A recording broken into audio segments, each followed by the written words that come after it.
আল্লাহ সুবহানাহু ওয়া তাআলা জান্নাতবাসীদেরকে জান্নাতি দেবেন এবং জাহান্নামবাসীদেরকে জাহান্নামে দেবেন।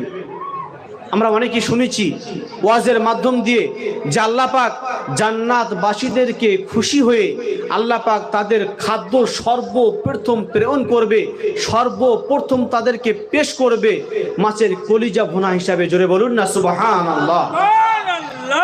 এবং ওই জান্নাতের মধ্যে আপনার যেটা ইচ্ছা হবে আপনার মুখে বলতে হবে না, শুধুমাত্র অন্তরে একবার অনুভব করবেন, আল্লাহ পাক আপনার সম্মুখে সঙ্গে সঙ্গে হাজির করে দেবেন। জোরে বলুন না সুবহানাল্লাহ।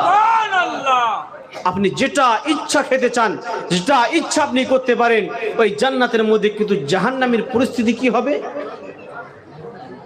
শত শত বছর, হাজার হাজার বছর পার হয়ে যাবে, জাহান্নামবাসীরা আল্লাহর কাছে পানি পানি পানি পানি করে চিৎকার করবে, জাহান্নামবাসীদেরকে পানি দেওয়া কিন্তু হবে না।